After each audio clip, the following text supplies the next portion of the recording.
Yan, hello guys! Good morning and happy shelter, friends of animals. Yan. At nasabi ko nga sa inyo na kami po ay lumipat dahil nga po, ito po ang aming shelter ay pinapares na po sa aming inupang lupa na kung saan ito po ibibenta na may-ari. So, no choice kami kundi lumipat kaya, good thing naman yun guys dahil yung may-ari nun, meron pa siyang isang space dun sa property niya. Doon na kami pinalipat. So, ayun nga, makikita nyo day 1, inumpisahan na po nila namin ang aming paggawa. Nila pala kasi sila pala gumagawa. Hindi pala ako marunong pupok-pok dahil sorry. Ayan, sa tulong ng aking mga kaibigan sa HAW, yan, sa aking mga kapitbahay, yan, sa kanila maging sa atin Lord, tsaka si Melvin. Po, syempre sa akin, Junakis, na talagang todo support. At alam naman niyang wala siya dyan, sinitulungan ako. At syempre, si Eddie na mulat sa Paul na siya tumutulong sa atin sa ating paggawa sa mga bahay nila, yan, sa mga paggawain niyan. Nakita nyo, yan po ay talagang tambakan po talaga ng basura. So, niloorder lang po iyan ng may-ari para mahawin po yung mga basura diyan. Ayan. O, nakita nyo, may bubong na, diba? Ang bilis nilang gumawa. Kasi rush po talaga yan. Kasi ang target po talaga na maalis sa mga dogs namin doon is January 7. So, kailangan, January 7, linggo noon, wala na po talaga mga aso namin. So, ayan nga, ayan. Nakita niyo naman, meron natapos ng day 1. Ayan, o diba, ang taray. So, sobrang thank you kay Lord kasi kahit mahirap, gumawa at nabigay pa rin siya ng way para po kami po ay makalipat sa aming nilipatan na ito. Sobrang salimuot, sobrang hirap, as in talaga napakahirap guys. Financial, emotional, physical, sobra, as in lahat. Alam niyo guys, yung mga naglilipat. And day 2 guys, yan, day 2, yung pangalawa tsaka pangatlong bahay nakatayo na, ayan. Bali kasi nangyari guys, 3 bahay pa rin siya, medyo lumaki na siya ngayon. Hindi ko alam kung anong ginawang magic ni Kuya Eddie, bakit siya lumaki. Pero yan nga, lumaki nga siya and then lumuwag. Mas feel ko to kasi dati. Ayan, kasi nga sabi niya, dati kasi is, yung mga stigmatin sapin-sapin. O yan nga, kung makikita nyo, day 3. Day 3 guys, babaklas na kami din sa malaking bahay.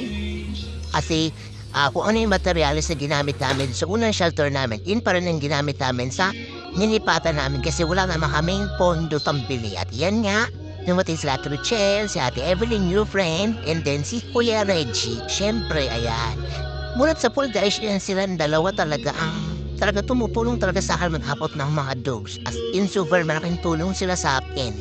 Thank you kasi nakilala ko sila lalos kay Reggie dahil mula nung nagkita kami, nagkakalala kami, ayan, si Kuya Reggie. Siya talaga, as in punong abala, lagi na walang selan sa papahirap ng kanyang sasakyan, yung mga dogs din sinasakay, ayan, sobrang thank you. At yan nga, nakalipat na yung mga dogs, ayan, iba hinahapot pa namin. Sobrang hirap guys, as in talaga kung alam nila, ang sakit sa katawan, ang bigat sa katawan, pero kailangan kayanin, alam niyo ba yun, dahil ang daming nakaasa sa atin guys. Ayun mo, makikita niyo yung mga apo sa paa na yan.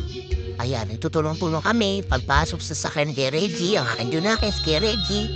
Yan, si Ate Richelle ang todo photographer. And then, syempre, siya pa rin yung, pag nasakyan na, siya yung kasama ng aming mga dogs. As in guys, alam niyo ba, napakainit ng time na yan. Ayan o, guys, kita niyo naman o. Kailangan buhatin sila kasi nakalaya sila sa bukid niyan. Talagang masaya na naman sila. O, ayan o, diba?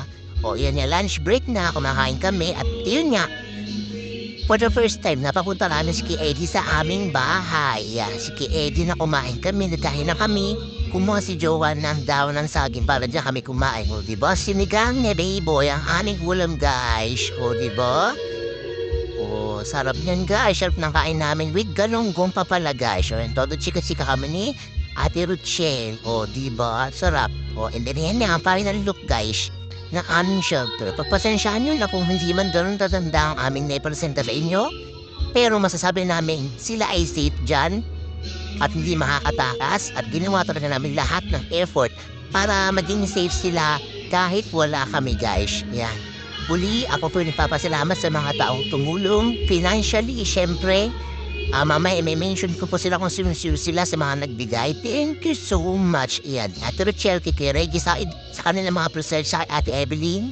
Ayan, thank you so much dahil tayo ay nakaraos muli sa ating paglipat sa kanila. Sana po, huwag po kayo magsawa sa pagtulong sa aming mga rescues dahil ito po ay lifetime commitment na hindi na po namin pwedeng basta-bastang bitawan. Kaya, Lord, kayo na pong bahala sa amin. Ayan, nawa po ay maging matagumpay po kami sa aming mga ginagawa. Yun lang po at maraming salamat.